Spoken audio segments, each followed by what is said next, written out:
আসসালামু আলাইকুম। আমরা চলে আসছি কাতারের দোহাতে। আপনারা যারা মিডল ইস্ট থাকেন, মিডল ইস্ট থেকে কাতার আসা খুব সহজ, যে কেউ কাতার আসতে পারবেন। কাতার একটি সুন্দর জায়গা, সহজে এখানে এসে ঘুরে যেতে পারবেন। আপনার একটি ট্রাভেল হিস্ট্রি হয়ে যাবে এবং আপনি ট্রাভেল করে খুব ভালো লাগবে। কাতারের চারিদিকে মোটামুটি সাগর, আপনি যেদিকে যান সেদিকে ভালো লাগবে।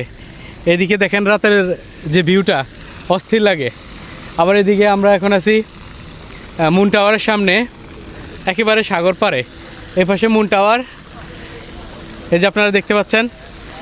অনেক পর্যটক আসে, প্রচুর ইউরোপিয়ানরা আসে।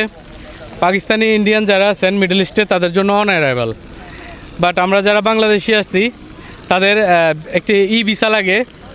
আপনাদের যাদের ভিসা লাগবে আমরা আপনাদেরকে ভিসা করে দেব এবং স্বল্প খরচে হোটেল বুকিং করে দেব।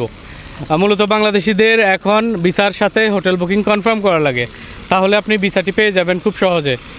একদিন বা 2 দিনের ভিতরে ভিসাটি পেয়ে যাবেন। আর কাতারে গাড়ি দিয়ে আসা খুব সহজ। আমরা গাড়ি নিয়ে চলে আসছি রিয়াদ থেকে, সালোয়া চেক পয়েন্ট দিয়ে আমরা এদিকে চলে আসছি। কিছু করা লাগবে না, একদম ইজি। গাড়ি থেকে আপনার ফিঙ্গারপ্রিন্ট সহ সকল অ্যাক্টিভিটিস শেষ করতে পারবেন। কাতারে ঢোকার পরে শুধুমাত্র গাড়িটা পার্ক করে নেমে আপনার এখানে ফিঙ্গার দেওয়া লাগে আর আপনার পাসপোর্টে একটা স্ট্যাম্প দিয়ে দেবে, দ্যাটস ইট। আর গাড়ি নিয়ে আসলে আপনার এখানে একটা ইন্স্যুরেন্স করা লাগে, সেটা তারাই করে দেয়।